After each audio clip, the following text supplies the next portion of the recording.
Videolõunatund Nõmme raadios. Tere kõikidele kuulajatele, vaatajatele ja täna natukene teises formaadis käes on kõigepealt traditsiooniliselt. On esmaspäev ja nii palju teadmiseks, et paluti kõikidele toetajatele suur tänu öelda ja tänu avaldada.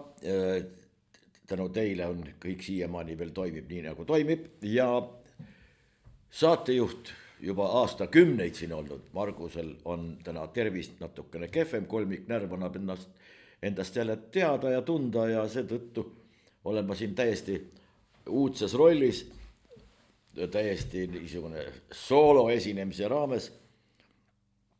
Ja seoses sellega andke andeks juba ette mõningad apsud, mis siit tulla võivad, sellepärast, et no kuidagi olen harjunud Margusega siin kahekesi olema ja sellest on omamoodi välja kujunenud selline nagu duett või kahekõne või dialoog igal juhul, aga täna seda teha ei ole võimalik ja seetõttu ma püüan siin kuidagi moodi üksinda hakkama saada ja tuua teieni need mõningad punktid, mis on tänaseks päevaks välja kirjutatud.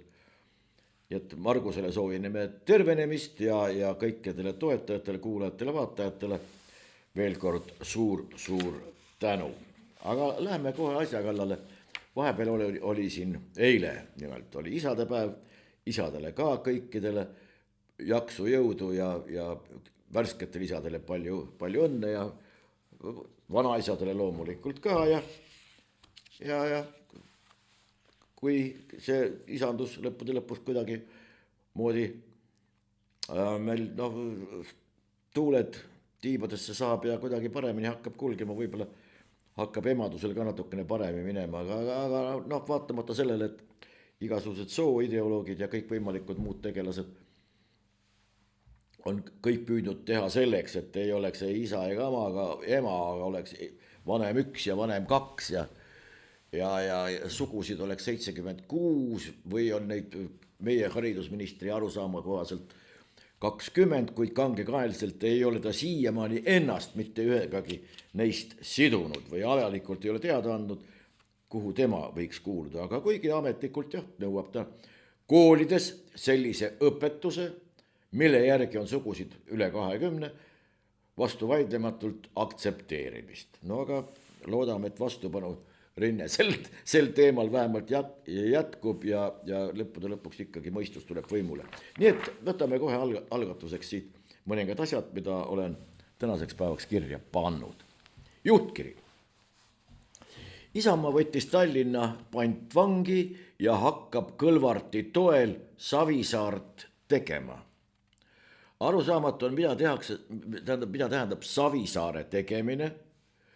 Kes Isamaa on võtnud Tallinna pantvangi, küsib siis lunaraha, ei tea, või mis sellest saama hakkab ja Kõlvarti toel. Selline on juhtkiri ja Rahvusringhäälingus ütles Hindre päris huvitava mõttekäigu välja.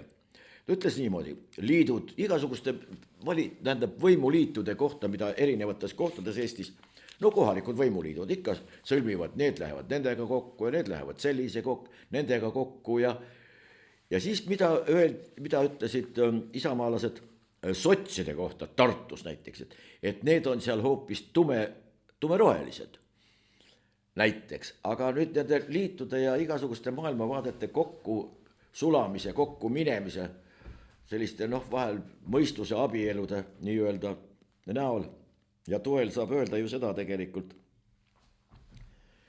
et kuidas nende maailmavaadete jagunemisega tegelikult ikkagi lood on. Kui Tallinnas näiteks sotsid kõlbavad kommunistidele, ma praegu ütlen täiesti suvaliselt, et sotsid näiteks Tallinnas ei kõlba, aga sellele samale maailmavaatega mingisugusele parteile, kellele näiteks nad Tallinnas, Põltsamaal, Sondas või Kohilas kõrbavad, nad Tartus ei kõlba.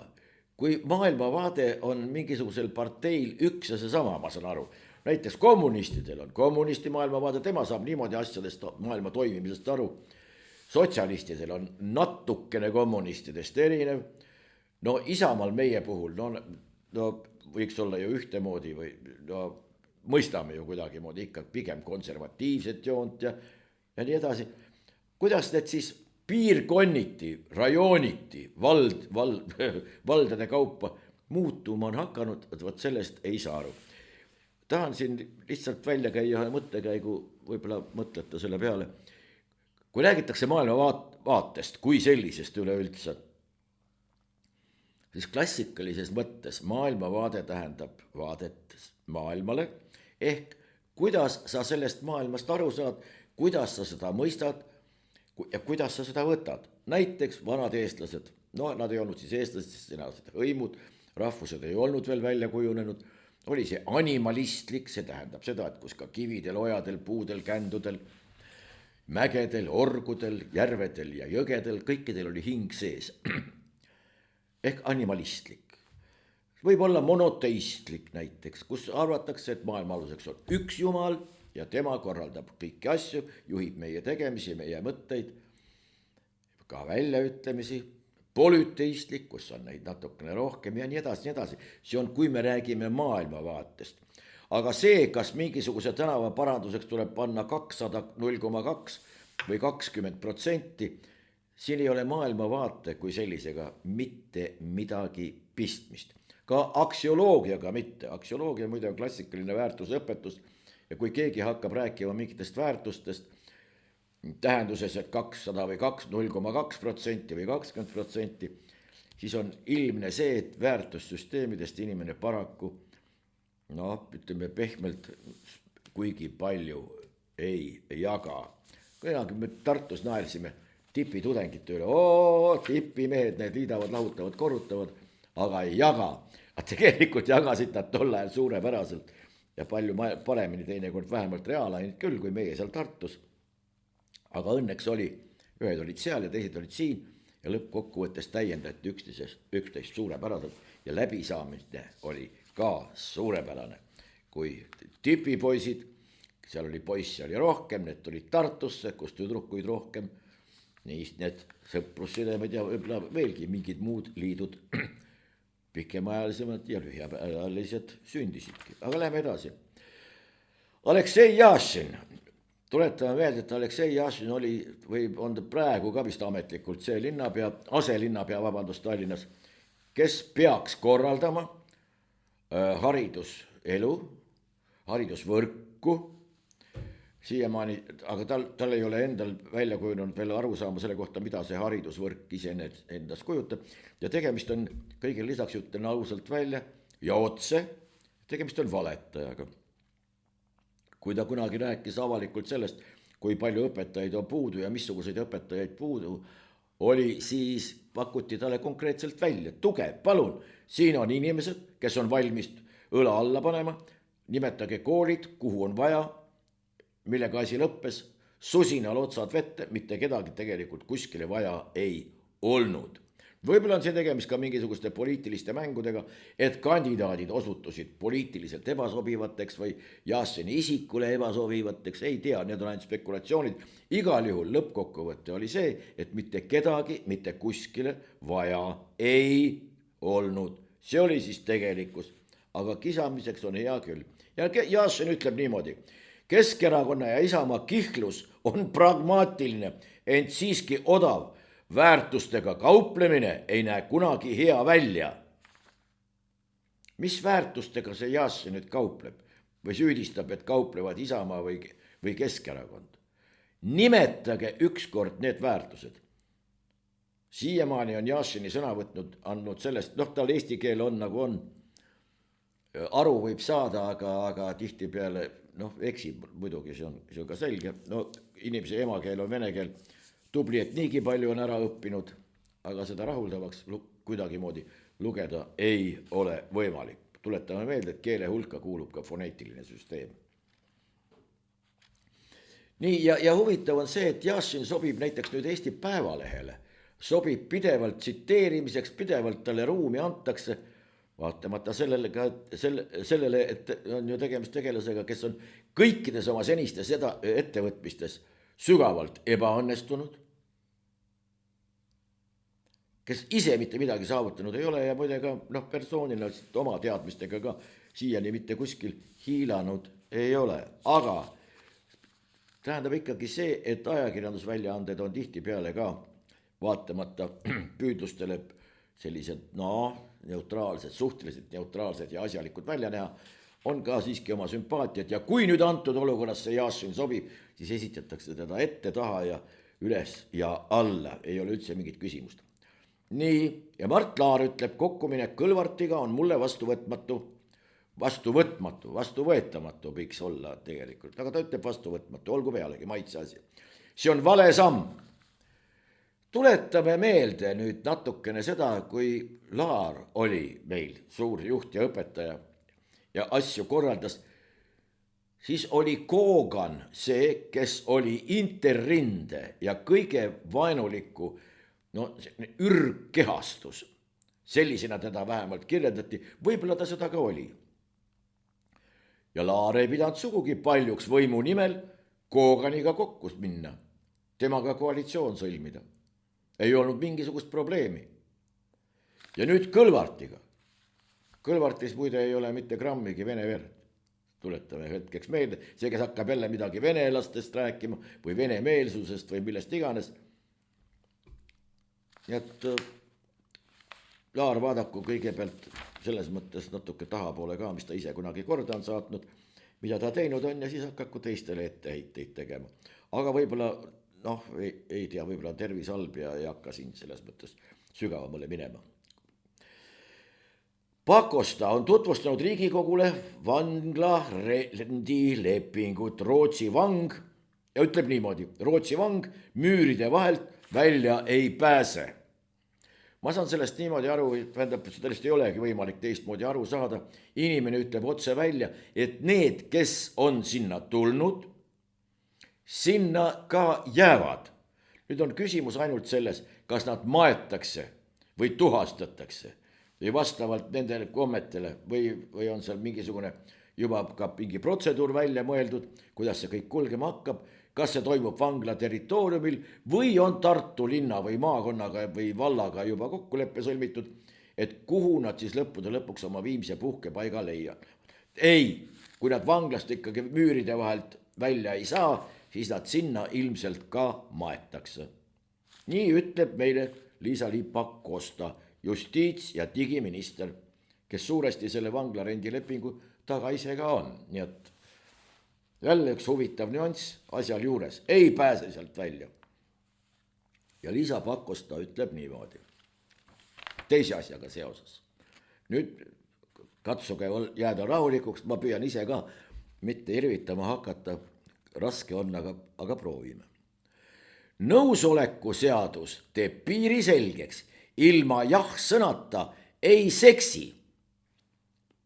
Nii, kui selget mõlema poole huvi ega soovi pole, siis nõusolekut ei ole. Tardumine või jäine tegevusetus ei tähenda nõusolekut, sellest saab ju iga inimene aru. Huvitav, et osad inimesed on temperamentsemad ja osad on vähem temperamentsed ja teiste kohta öeldakse nagu nott, siis see tähendab, et ei olegi nõus tegelikult. Või on temperament, ei tea. Nõusolek peab olema vaba ja väljendatud sõnaliselt kehakeeles või muul viisil. Kuidas on muul viisil veel võimalik?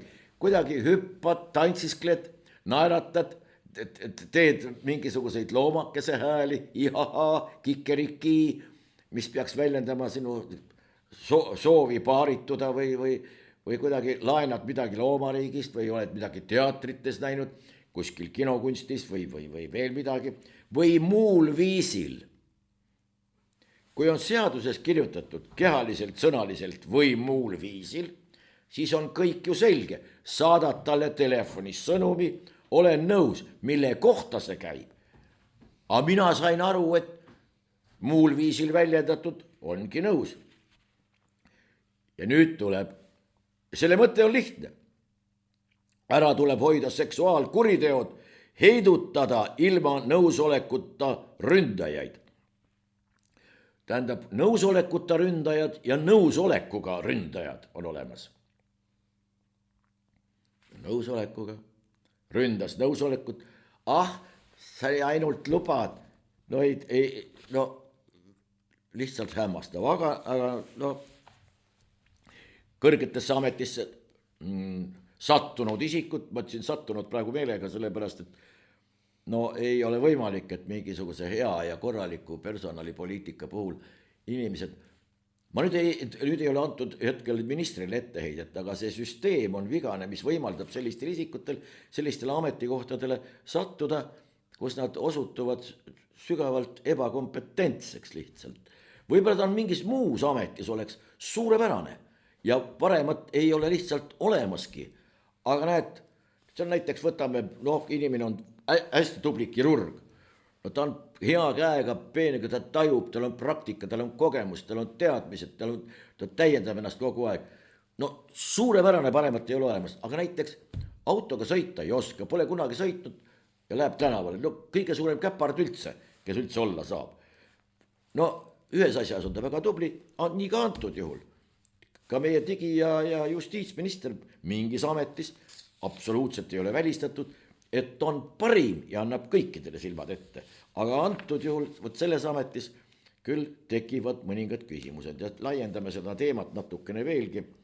Ja ta kommenteeris nimelt, et ma nüüd vaatan, millal see oli 5. novembril.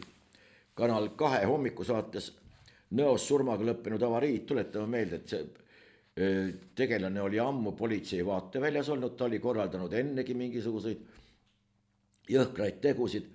Ja küsimus oli, et kas ta oleks pidanud varem vangi panema või ei oleks pidanud varem vangi panema. No tagantjärgi tarkus, see ei aita paraku mitte kedagi, oleks pidanud, ei oleks pidanud. Aga nüüd on ka oma parteikaaslased järsku Liisa-Ly Pakostat tituleerinud õigusteadlaseks. Õigusteadlane, see, ma saan aru, õigusteadlasteks võivad ennast, seal on mitmed 2 Ginterit on seal näiteks ja seal on neid veel, Tartu Ülikoolis on mitmeid nimekaid, kes võivad ennast lugeda ja pidada õigustatult õigusteadlaseks, sellepärast et nad on midagi kirjutanud, on midagi uurinud, nad on millegiga hakkama saanud ja nii edasi. Aga nüüd, kui tuletame meelde näiteks praegu kohtureformi teha tahtev Liisa-Ly Pakosta, mitte ükski kohus ei küsi näiteks seda, et armas minister, kuidas juhtus järsku see, et te bakalaureust 3-aastast kursust all omamata otse kohe järsku saite magistriõppesse ja teadlaseks 2 aastaga. See, me ei hakka siin nüüd hindama, on see mingi korruptsioonijuhus, sellise maitse ja mulje ta küll jätab, aga oli see nüüd korruptsioon või mitte, aga igal juhul niimoodi ta selle magistrikraadi järsku saanud on. Teistele on see osutunud võimatuks, kõigilt nõutakse bakalaureuse olemasolu, alles siis on võimalik magistrisse edasi minna. See on see kontsentrite süsteem, mis on täiesti õigustatud ja mis on sajandite jooksul ennast igati hästi näidanud. Aga siin järsku see ei toimi. Ja ta ütles seal niimoodi, ma kirjutasin maha. Ja ta tsiteerib selle Tarmo kohtulahendit niimoodi. Ehk et isikul oli õigus edasi juua ja edasi narkootikume tarvitada. Nii ta ütles. Ja juhul, kui see praegune justiitsminister Pakosta oleks näiteks bakalaureuse kursuse, 3-aastase kursuse, ka läbinud enne magistrisse astumist, siis ta oleks ka bakalaureuse astmest läbi teinud kohtulahendi analüüsi nimelise kursuse. Seal on selline kursus kohtulahendi analüüs. Ja sealt oleks välja tulnud, et sellist asja ei saa teha. Aga ometi tsiteerib ta seda, nii nagu olekski kõik õige ja nii kõik peab, aga märku annab endast just nimelt see vähene teadlikkus ehk lüngad jurisprudentsi tundmises. Ja kohtulahendi analüüs oleks tal selge olnud, ei oleks ta selliseid vigu teinud ja Tallinna 2019. aastal eksisteerinud õppekorralduses seaduses järgi ei oleks ta ikkagi, rõhutan veel kord, sinna magistriõppesse saanud, aga vaatamata sellele ta kuidagimoodi sinna ikkagi muntserdati ja kohtus praegu kohtureformi käigus mitte üksik kohtunik ega kohtu esimees millegipärast sellealaseid küsimusi ka ministrile ei esita. Aga lähme edasi. Ingi Mihkelsoo, Heateo sihtasutuse juht ütleb niimoodi. Äkki asendaks koos joomise koos jalutamisega. See on hea mõte. Äkki asendaks veel koos jalutamise hoopis koos mõtlemisega. Koos mõtlemise veel millegi koos tegemisega. See tähendab, aga olgu pealegi. Äkki asendaks koos joomise koos jalutamisega. Ja nüüd edasi. Saagu Eesti rahvas maailma kõige tervemaks. Koos jalutavad, siit johtub see otseselt, et saame kõige tervemaks. Tõnu pole, aga no.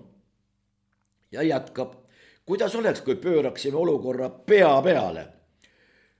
Kui meist saaks maailma kõige tervem ja hoolivam rahvas, kus väärtustatakse nii ennast kui teisi.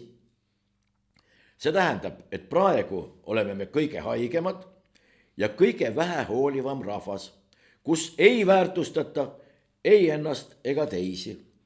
Kelle juhtimisel oleme me sellisesse ühiskonda sattunud ja kes on teinud selle kindlaks, et me oleme kõige haigemad, kõige vähem teistest ja endast hoolivamad ja kõige vähem hooliv. Kes selle kindlaks on teinud?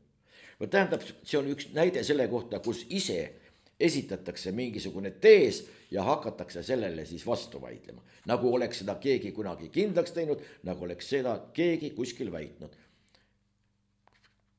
Aga no, selline, praegu on demokraatia, inimesel on võimalik välja öelda kõike seda, mida ta sees tunneb ja seda, mida ta öelda tahab. Liiklusrevolutsioon seoses ka, hakkame koos liikuma. Liiklusrevolutsioon seisneb sellest. Maailma suurlinnad rajavad kiirkorras rattateid ja need on tohutult populaarsed. Palju odavam lahendus ummikute vastu on näiteks metroo. Populistid üritavad autojuhte ratturite vastu üles ässitada, ei kujuta ükski ratturitele võimaluse andnud linn, et võiks auto ummikute juurde tagasi pöörduda. No tähendab, kogu see tekst on sügavalt arusaamatu, aga nüüd maailma suurlinnad rajavad kiirkorras. Maailma suurlinn Sonda näiteks ei ole rajanud mitte ühtegi rattateed või on seal äkki mõni kõrgliiklustee. Kui on, vabandan. Ei, tegelikult ma olen läbiselt sõitnud küll. Sonda on niisugune võrdlemisi kena ja korda tehtud kohake ja minu meelest on seal kõrgliiklusteid küll. Aga ei ole näinud seal veel, et keegi seal liikleks või sõidaks, aga noh, hea küll. Suurlinnad, no suurlinnades on veel igasuguseid asju, ka metroo.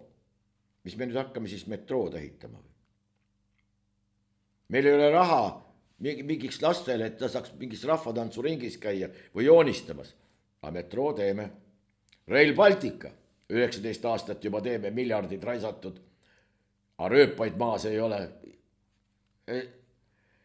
Aga niisugused julgete mõtete maailmas on huvitav vahetevahel ringi konnata.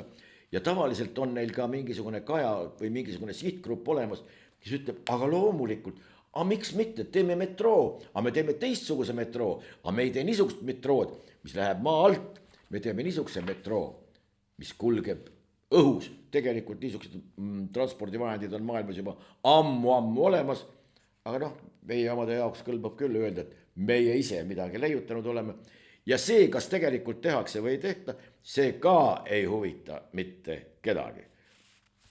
Muide praegu need Tallinn annab küll tunnistust sellest, et ainukesed, kes mööda linna tuhisevad jalgratastega, on need, kellel on mingi toidukott seljas.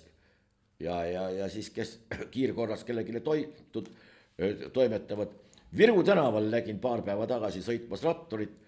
No see sõitis küll oma 50 kilomeetrit tunnis pakun välja, mitte vähem, inimesed hüppasid 2 lehte. Aga ma ei tea, kas näo varjamiseks või mille jaoks, aga kõik nad on tavaliselt silmini mingites sallidesse mähitud. võib-olla ka sellepärast, et lihtsalt ilmad on jahedaks läinud. Aga nende kiirust ei fikseeri mitte keegi, mitte kuskil, mitte millegi pärast mitte keegi. Muide, on veel üks, mulle rääkisid siinsed ukrainlased, et kui sul on Ukraina numbrimärgiga auto, siis võid sa rikkuda igasuguseid sõidueeskirju nii palju kui kulub, näiteks kas või sattuda nendesse kiirust fikseerivate putkadeni või siis nende liikuvate seadelisteni, mis punase plahvatuse järsku organiseerivad või sähvatuse õigemini, olgem nüüd täpsed, siis ei järgne sellele mitte midagi. Vaene ukrainlane, no kus ta ikka selle raha võtab, et trafiki ära maksta. Omadele kehtib küll, nii et ikka väike vahe vist on. Kui keegi teab, et on tehtud teistmoodi, palun andke teada, me oleme hea meelega nõus jälgima, kuulama ja teeme kindlasti ka edaspidi paranduse, kui me siin milleski eksinud oleme. Nii, täielik ringmajandus ei ole lähiajal realistlik, kuna rohepööre nõuab tohutul hulgal tooret. Rohepööre nõuab tooret. Mul tuleb see eestikeelne niisugune sõimusõna meelde, vabandust, söösitta. Tähendab, täielik rohemajandus või täielik ringmajandus. Võiks ju seda eeldada, et no milleks lasta kaotsi mingisugust kraami, mida on võib-olla isegi töötlemata kujul, öeldakse sulle, et see on väga kasulik ja väga hea ja miks ka mitte. Muide, selle kohta on mitmesuguseid instituudid juba ka mingisuguseid oma uuringuid hakanud tegema, aga miks ka mitte lõppude lõpuks. Täielik ringmajandus, see tähendab seda, et midagi ei teki juurde ja midagi ei lähe kaduma. Täielik ringmajandus, 100% ringmajandus. 100% ringmajandus, selle üks väike mudel, ja see ei olnud ka muidugi täiuslik, töötas kunagi Nõukogude võimu lõpuaastatel Tootsi turba briketi vabrikus, kus oli üks väike Kass 51 nimeline isekallutaja, mis sõitis sinna kolu alla, kust brikett välja tuli. Brikett lendas talle sinna, ülevalt tuli, värske, ilus, läikiv brikett sinna autosse, siis see auto sõitis teise kolu juurde ja kallas selle sealt august sisse, mis oli vaja selleks, et kütta ja kogu seda ettevõtmist ja anda sellele soojust. Nii et sealt brikett tehti valmis, siis see sama brikett, mille tootmiseks oli jälle seda sama briketti vaja. Ainult, et muidugi hulk soojust läks kaotsi, inimesed töötasid, said palka, selles mõttes täielik ringmajandus 100% ei toiminud, aga sinna poole siis võib-olla peaks püüdlema.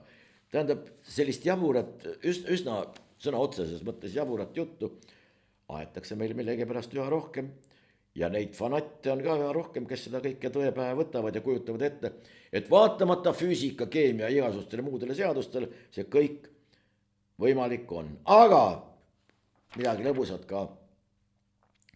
Hommikune seks võib kaasa tuua palgatõusu.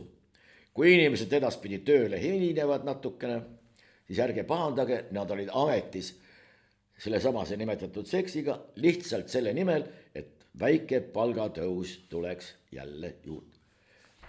Jah, võt niimoodi. Olgu pealegi, palgatõus tuleb. Muide, see oli pealkiri, nii et ma ei ole seda sugugi mitte välja mõelnud. Nii, ja nüüd Riigikaitsekomisjoni põrmustav raport. Sellest on väga palju räägitud, me ei hakka sellel eriti kinni pidama, välja arvatud see, et Kaitsevägi ei suudaks varasemate otsuste tõttu võimalikku sõda võita. Huvitav, kellega kavatsetakse kohe sõdima hakata ja kas mingi võiduvõimalus oleks olnud siis, kui oleks midagi muud teisiti tehtud. Ja järgmine on selline pealkiri. Endine Kaitseväe juhataja Martin Herem materdab Riigikaitsekomisjoni raportit. See kõik on nii jabur. Kui Riigikaitsekomisjoni raport ütleb, et Heremi tehtud ja Terrase tehtud otsused on jaburad, need omakorda ütlevad, et Riigikaitsekomisjoni raport on jabur, siis mõlemal ei saa põhimõtteliselt õigus olla. Üks neist peab ajama jaburat juttu. Kumb ei ole selge. Kalev Stoicescu, kes on muide ka riigikaitsekomisjon, aga no tema väljaütlemistest saaks terve niisuguse suurepärase följetoni. Loodame, et Juhan Kivirähk või vabandust, Andrus Kivirähk kunagi sellega kokku paneb. Ütleb riigikaitse raportist niimoodi. No tema peab olema seal kuskil keskel. Nii must see maailm nüüd ka ei ole. Aga see riigikaitse raport tervet maailma minu meelest ei puudutanudki. Või sai sellest Stoicescu niimoodi aru, see käsitles ikka meie Eesti asju vist või, aga noh, olgu pealegi. Stoicescu sai niimoodi aru. Nii Eesti on jätkusuutliku arengu eesmärkide saavutamise osas Kesk- ja Ida-Euroopa riikide seas juhtpositsioonil. Samas on Eesti elanikud üsna kliimaleiged ega tunne erilist muret ega isiklikku vastutust kliimamuutuste pärast. Ja nüüd Rooma klubis on sellealane ettekanne tulemas. Ma kavatsen seda kuulama minna ja pärast annan teile, lugupeetud kuulajad, vaatajad ka teada, millest seal räägiti. Ja nii ettekandes püütakse selgitada, kuidas eestlastest kui metsarahvast, kes see Eestile, kas eestlane on metsarahvas, millal ta oli või on praegu ka või mille põhjal seda väidetakse, mitte midagi ei tea. Ühinenud Euroopa suurimad kliimaskeptikud ja mida see võib tulevikku silmas pidades tähendada. Kust võetakse, et eestlased on kliimaskeptikud? Mida tähendab kliimaskeptik? Kas kliimaskeptik on see, kes ütleb, et kliimat homme ei ole? Või see, kes ütleb, et läheb külmemaks? Või see, kes ütleb, läheb soojemaks, sajusemaks, kuivemaks? Kes on kliimaskeptik? Aga olgu pealegi, akadeemik hakkab loengut pidama, anname teile ka teada. Veiko Karu ütleb, ärge laskem Hiinal läänd metallidega põlvili suruda. Eesti noored saavad Euroopale appi tulla. Eesti noored saavad siin Euroopale appi tulla. Seoses sellega, et Hiina on hakanud läänd metallidega põlvili suruma ja Eesti noored saavad selle protsessi ümber pöörata. Hiina jätkab. Hiina ei pane proovile mitte ainult USA tehnoloogilist iseseisvust, vaid ka Euroopa oma. Eesti juba tegutseb. Millest tegutsemine seisneb, ei tea, aga olgu. Tegemist on, Veiko Karu tuletame meelde, et ta on EBS-i kaasprofessor. Ja nüüd ta ütleb midagi, mis paneb sellest kõiges kahtlema. Nutitelefonid, elektrisõidukid, tuulegeneraatorid ja kaitsetööstus, kõik need meile nii olulised asjad ja valdkonnad vajavad midagi, mida on Hiinas palju ja mujal maailmas vähe.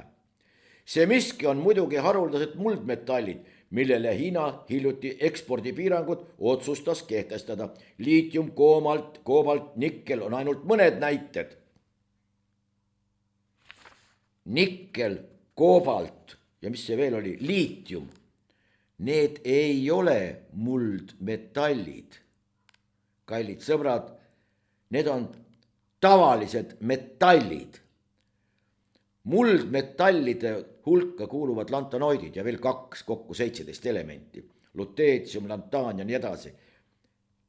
Nimetatud metallid, mida professor peab väärtuslikeks või väärismuldmetallideks, ei ole muldmetallid.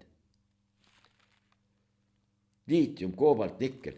Ja kui seda räägib professor, ma koolipidajana kaaluksin väga tõsiselt, et kas ta nüüd ajas midagi sassi või on see mingi AI midagi sassi ajanud või on midagi veel. Ja tuletame siinkohal meelde, lantanoide 15 tükki ja ütrium ja skandium on väärismuldmetallid. Seda õpetati meile muide 7. klassis keemiatunnis. Professor jäi see vahele ilmselt. Nii, analüüs ütleb, statistika näitab, ehitasime üle Eesti surmaristmikud ohutumaks ja inimesed jäidki ellu. inimesed jäidki ellu, kuna surmaristmikud. Kes need surmaristmikud siis ehitas? Huvitav. No tegemist on mingite ristmitega, kus juhtus õnnetusi segaste ristmikuga ja segased märgid ja nii edasi, juhtusid mingisugused asjad. Ja nüüd ehitasime ümber ja inimesed jäid ellu. Muide, mõned inimesed on ikkagi surma saanud kuskil. Transpordiamet ehitas 8 aastaga ümber ligi 560 liiklusohtlikku kohta. Hukkunud ja vigastute arv vähenes märgatavalt. Enne ütlesid, jäidki ellu, nüüd on hukkunute hulk on vähenenud hoopiski. Janno Vilberg ütleb, ja kes on muide ameti nimetus. Transpordiameti liiklusohtlike kohtade ekspert. No ta ei saagi ju midagi muud öelda, et kui ta on liiklusohtlike kohtade ekspert, siis ehitas 50-60 kohta ümber ja inimesed jäidki ellu. Nii et kallid inimesed, te olete ellu jäänud ainult tänu sellele, et Transpordiameti liiklusohtlike kohtade ekspert on ümber ehitanud 560 liiklusohtlikku kohta. Võite tänuavaldused otse kohe teele panna. Läheme edasi. Julgelt tuleb küsida, kas riik rahastab haridust piisavalt, et õpetajad ja koolid saaksid pakkuda õppetööd nii, et peredel ei teki lisakohustusi, see võtab kokutama. Kuni vastus on ei, jääb tasuta haridus pelgalt õõnsaks deklaratsiooniks. Saaks pakkuda õppetööd. Kas õppetööd on see, midagi pakutakse või? See, mis koolis muide toimub, see ei ole õppetöö. Seal luuakse, matkitakse, harjutakse, sünteesitakse, analüüsitakse, mõtestatakse, harjutatakse, mängitakse. Seal tehakse väga palju asju. Tööd tehakse, töö mõiste on natukene teine ja rahastab haridust. Kui keegi kedagi rahastab, see tähendab, rahastamine tähendab mingit ülekannet. Ülekande keegi sooritab, kellel on nimi, pangakonto, kellelegi või millelegi, ikkagi kellelegi, kellel on ka mingisugune konto, haridusel mingisugust kontot ei ole. Tähendab, see on selline üldine loosungeid täis jutt, mis ei vii mitte kuskile ja millel muide puudub ka sisu, aga vahtu üles keerutada, vaenlast siis sildistada ja vaenata ja samas liitlast kiita ja ennast loomulikult kõigepealt, seda on võimalik teha lõpmatuseni. Nii, aga muide üks asi veel selgeks tehtud, siin on välisuudiste puhul jälle see tuumakatsetuste küsimus on püsti ja Rutte reageeris Putini, pealkiri oli selline, Rutte reageeris Putini tuumaähvardustele irooniliselt.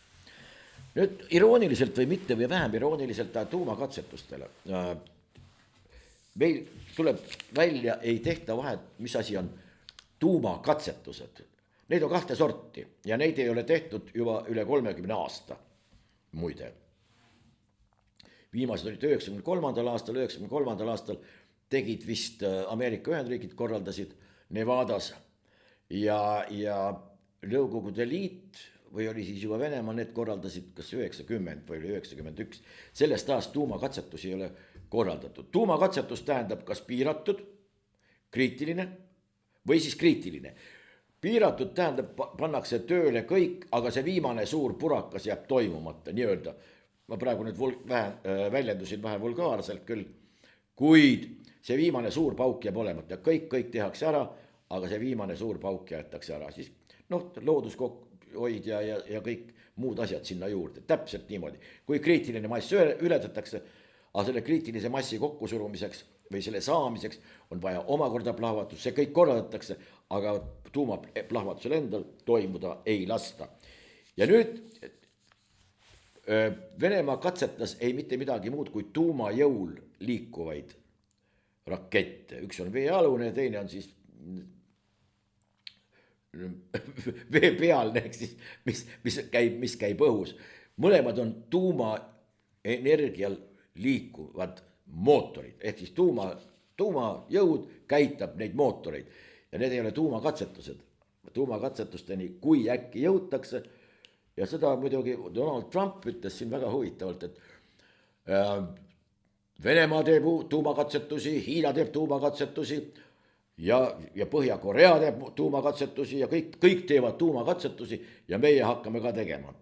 Ta ajas nüüd natukene vist sassi, pärast hakati parandama ka, tuletama meelde, et Ühendriikides on tuumaarsenal mitte Pentagoni nii-öelda bilansis, vaid energeetikaministri bilansis. Nii et kõik see peab olema natuke teistmoodi korraldatud. No loodame, et neid tuumakatsetusi ei tule, sellepärast et võib tõesti olla tegu mingisuguse ahelreaktsiooniga, et üks teeb ja siis teeb teine ja kolmas mõtleb, et ma panen veel kõvema puraka ja siis, aga miks mitte katsetada natukene ka teise peal. See kõik lõhnab üsna halvasti, aga ei ole kuskil meie massimeedias veel kuulnud niisugust, et see on väga ohtlik pretsedent tegelikult. See maakera, mille peal me elame, no ei ole nii kõva, et teda ei õnnestuks kogu selle arsenaliga õhku lasta, aga kui tulipäid on ja kiidame aga takka ja noh, võib-olla siis kuidagi niimoodi käib, olgu pealegi. Mis siin veel oli? Nüüd, rahvusvaheline energiaettevõte Destiny Energy Singapore, mida toetab Eestist Toleram Group, kavatseb toota rohemetanooli puhtaimat vormi ehk e-metanooli, mis põhineb täielikult taastuvenergial ja biogaasi toomisel kokku kogutud süsinikdioksiidil. Eesmärgiks on toota aastas kuni 10 000 tonni e-metanooli, mida kasutatakse alternatiivse kütusena eelkõige laevanduses. Nii selgitas Pärnu P2X Hub OÜ juhatuse esimees Viav Sirse, kellel on pikaajaline rahvusvaheline kogemus energeetikasektoris. Alustame sellest, et see nimetatud Viav Sirse, tal on isikukood, mis ei lähe kokku tema sünniajaga. Alustame sellest. Keegi ei pööra sellele tähelepanu, kellega tegemist on, kellel väidetavalt on tal kogemus. Üle 7 miljoni on riik sinna juba eraldanud. Ma saan aru, et tegemist on jälle mingisuguse niisuguse plaaniga, kus keegi annab midagi edasi, mõni annab jälle tagasi ja natukene ja mingi parteikassa jälle natukene saab mingisugust toetust juurde. See on praegu spekulatsioon. Küll aga ei ole mingisugune spekulatsioon see, mingisugust e-metanooli kui sellist ei ole olemas. Metanool on keemiline ühend, millel on kindel valem C3H5 OH. Nüüd, mis siin võib olla, tema puhtuse aste, tema kanguse aste ja kontsentratsiooni aste võib olla erinev. Mingisugust metanooli, e-metanooli keemia muide ei tunne. Mitte keegi selliseid küsimusi millegipärast ei esita. Ja siis see põhineb taastuvenergial ja biogaasi toomisel kokku kogutud süsinikdioksiidi. Süsinikdioksiidist hakatakse tegema siis metanooli. Biogaasil põhinev. Vaata, see on samasugune jutt, nagu näiteks Tallinnas Kristiine keskuses on silt üleval, mitmel pool neid silte on mitu, et meie keskuses sõidavad eskalaatorid, need liikuvad trepid, taastuvenergial.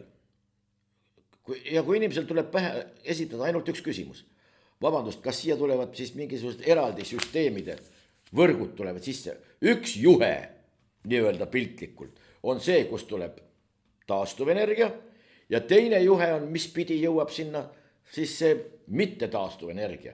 Ehk mis tuleb põlevkivist, gaasist, on imporditud, mis on tehtud ei tea millest. No ei ole, kõik tuleb ühest ja sama juhet pidi. Kuidas saab väita, et samast juhtmest üks valgustus on taastuvenergial või see antud juhul trepp, aga siin tuli põleb hoopis miskil muul energial baseeruvast jõust ja väest. No, kes kunagi natukene füüsikatunnis on käinud või lihtsalt loogilist mõistust oma, saab aru, et tegemist on sulaselge kas silmamoonduse, pettuse või lihtsalt lollusega, aga olgu. nii, üks väike punkt veel siia juurde Tallinna linna uuest koalitsioonist ja siin jällegi keegi opositsioon jourab. Tallinna uuest koalitsioonist on alustame uuesti. Tallinna uuest koalitsioonist on vähe head oodata, ütlevad linnas opositsiooni jäänud erakondade esindajad. Liivalaia trammiliinist loobumine ja Pelgu linna liini kärpimine jätab kriitikute sõnul linna ilma Euroopa rahast. Küsimuse all on seega, mitte et kas seda trammiteed on vaja, miks ta hea on, mis ta halvad küljed on, mida ta toob, mida ta viib, palju see maksab, kas on see raha olemas, tuleb see teenida või on projekt iseenesest liiga kallis, kuidas ta mõjub kogu senisele logistikale, mida ta laiendab ja mida ta piirab, kas elanikud on selle üle rõõmsad või vastupidi, on selle üle väga kurvad, et seda ei tule, kust see info nende kurbuse või rõõmusoleku üle, kust see pärineb, kust on tagatud, et need küsitlused või mingisugused arvamused, mis on kogutud, et kuidas on tagatud nende valitsus ehk siis tõele vastavus ja usutavus ja nii edasi ja nii edasi. Küsimuse all ei ole mitte ükski neist, vaid võib ilma jääda rahast. Raha on see küsimus ja see on siis see, mis opositsiooni huvitab. Kas nii või? Siin on see selge sõnaga kirja pandud, nii on öeldud.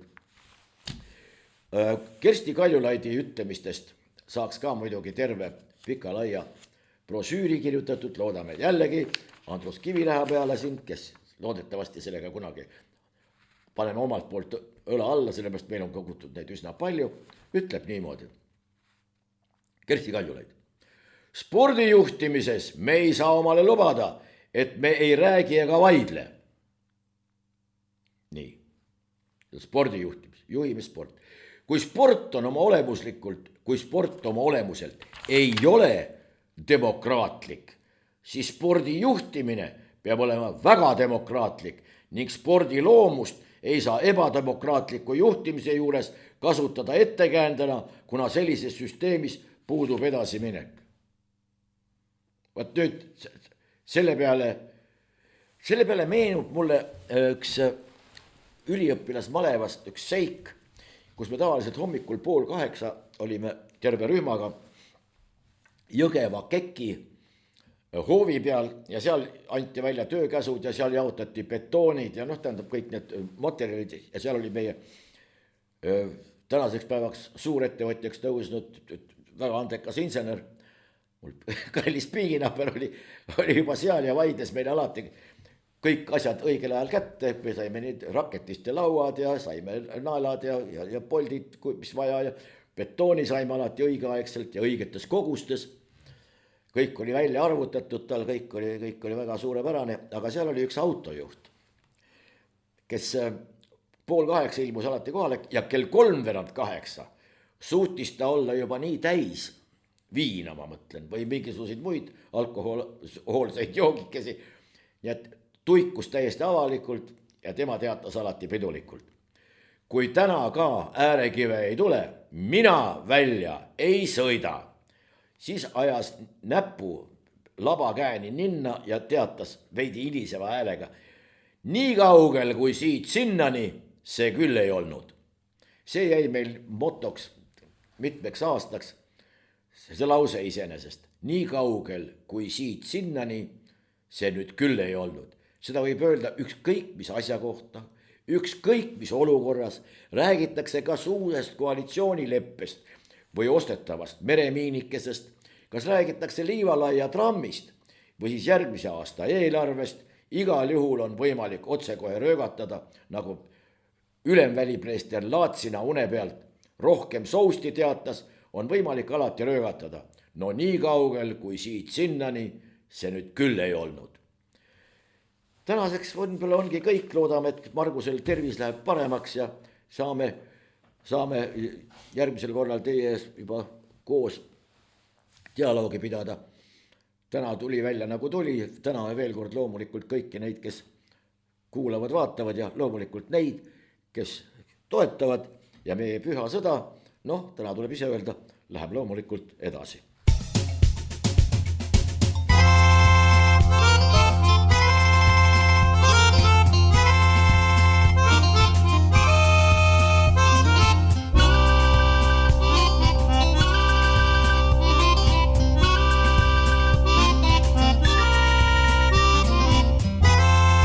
Saade on salvestatud 2025. aastal.